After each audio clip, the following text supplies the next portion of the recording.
On a suivi les panneaux, il faut prendre à droite. C'est indiqué. Voilà le terminal pétrolier de Djeno. C'est ici que transite le pétrole, extrait par Elf, pour son compte et celui du pays. Les puits sont en mer. Au bout d'un chemin, il n'y a rien à voir, si ce n'est quelques tuyaux qui s'enfoncent dans l'océan, derrière une grille. Problème, à partir de cette grille, fini le Congo, tout est contrôlé par Elf, dans le plus grand secret. C'est ce qu'affirme l'ancien président de la République, Pascal Lissouba. Selon lui, le Congo ne savait même pas combien de pétrole était extrait de son sous-sol. Nous ne savions rien de ce qui se passe et nous n'avons même pas la quantité du pétrole qui sortait de notre pays. Nous ne la connaissions pas. Vous voulez dire que les autorités congolaises ne la connaissaient pas. Ne connaissaient pas la quantité de pétrole extraite de leur sol? Par quel moyen? Pour le savoir, il aurait fallu que les Congolais puissent se rendre ici, sur cette bouée qu'on devine plus qu'on ne la voit.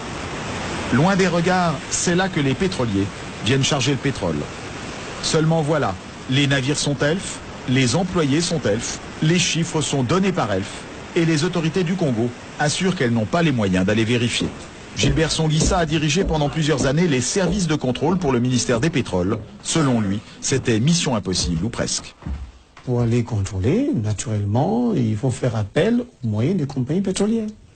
C'est-à-dire que vous-même, est-ce que vous aviez vos propres bateaux, vos propres hélicoptères pour pouvoir aller sur les plateformes? Non, pas du tout. Vous aviez combien de bateaux? Je vous ai dit pas du tout, donc 0 bateau. Même pas une pirogue. Au large de ces plages, des quantités de pétrole importantes auraient ainsi été acheminées sans que les officiels congolais n'en soient mis au courant. Parfois même, des navires entiers. Et un pétrolier de 100 000 tonnes, cela représente près de 100 millions de francs qui échappent aux caisses du pays. On appelle ça une cargaison fantôme. Interrogé sur la question, Loïc Le Floch-Prigent ne dément pas qu'il y en ait eu. Il y a des cargaisons qui sont produites et qui n'ont jamais été officiellement. Voilà. Alors, c'est des choses qui sont arrivées, bien sûr, dans le passé, quand les dispositifs de comptage n'étaient pas aussi précis que maintenant. Alors, on peut estimer qu'aujourd'hui, les dispositifs de comptage sont précis, du moins dans certains pays. Alors si je prends l'exemple quand même concret des pays africains, et notamment dans les années 70, 80, 90, est-ce que les systèmes de comptage étaient précis? Les systèmes de comptage étaient imprécis.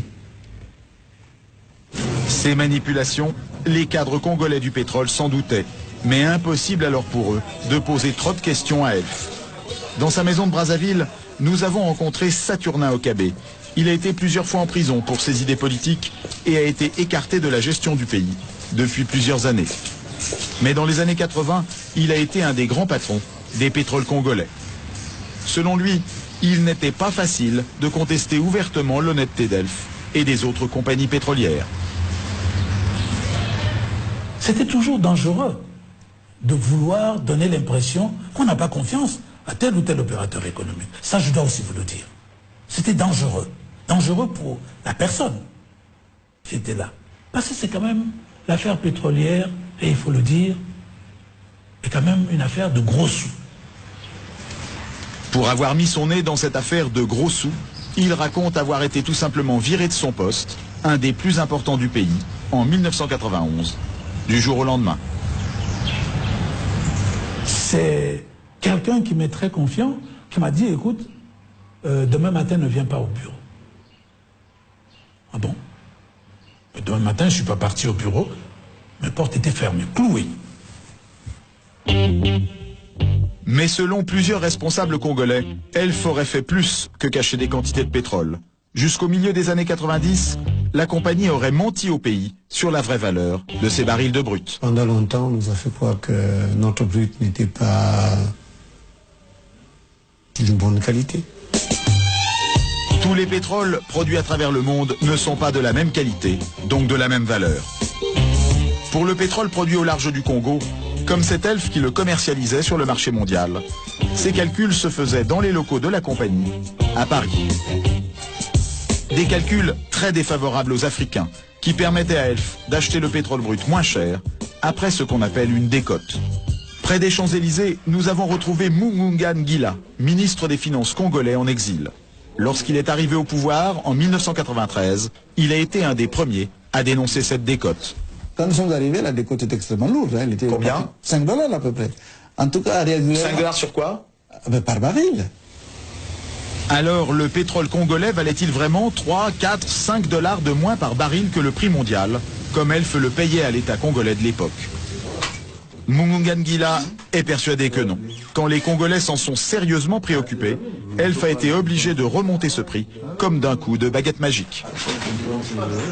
Est-ce qu'à votre connaissance, ça correspondait au prix réel auquel il était vendu in fine sur le marché? Je vous dis que non, puisque nous avons pu ramener la décote de 5 $ à 1,5 $.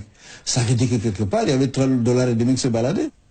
Alors va-t-on nous faire croire que les qualités de ce brut avaient subitement changé?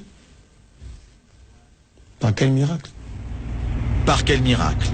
Nous avons rencontré à Paris Patrick Gantès. Il a été cadre chez Elf pendant 20 ans. Il a été notamment délégué au Congo. Aujourd'hui, il admet que Elf a tiré parti sans complexe de la confiance des Congolais. Là, on a, si vous voulez, à mon avis, utilisé, ou comment dire, un peu la naïveté, je dirais, des dirigeants des pays hôtes, des producteurs. Et ce n'est pas tout. Selon nos interlocuteurs à Brazzaville, la compagnie locale Elf Congo, dont voici les bureaux, ne payait pas ou peu d'impôts. Elf Congo affirmait gagner très peu d'argent, à la grande surprise de la plupart des responsables du pays. Il y a eu des périodes euphoriques, hein, quand il y a une période de boom pétrolier, où je me souviens dans les années 80, entre 80 et 83, vous avez eu le baril qui était allé parfois jusqu'à 40 $. Et le dollar à cette époque coûtait 10 francs. Donc on ne peut pas dire que c'est petit l'argent dans un contexte aussi favorable. Mais en revanche, la société présentait dans son bilan un déficit. Eh oui. Eh oui. Difficile à comprendre, venant d'une filiale qui représente entre 12 et 14% de la production d'Elf dans le monde. Pourtant c'est tout simple. Les bénéfices n'étaient pas déclarés au Congo, mais en Suisse ou en France. Une idée qui remonterait au premier directeur financier de la compagnie. On va faire le gain minimum à la filiale, si vous voulez, pour en faire profiter le maximum les structures centrales. En limitant les gains de la filiale, Ouais. Quelles conséquences pour le pays producteur? C'est que l'impôt est moindre, la recette fiscale est moindre. Et ça joue sur des montants importants? Oui. Nous nous sommes confrontés à des difficultés telles que, à certaines périodes, on s'est retrouvé avec des recettes de 10 000 francs ou 7 000 francs par mois. Des recettes? Des recettes pétrolières. 10 000 francs de recettes pétrolières? 10 000 francs français de recettes pétrolières ou 7 000 francs. Au pire, on a eu 7 000 francs français de recettes pétrolières mensuelles. Résultat de 30 ans de mauvaise gestion et d'économie pétrolière, le pays est surendetté.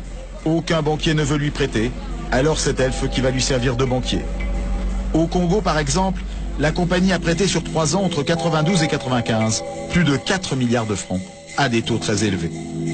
Entre Congo, Gabon et Cameroun, ces préfinancements auraient rapporté beaucoup d'argent à la compagnie. Est-ce qu'on peut estimer combien rapportaient ces préfinancements à la compagnie ou quelle part de ses profits ils ont pu représenter? Moi je dirais au bas mot 4-5 milliards.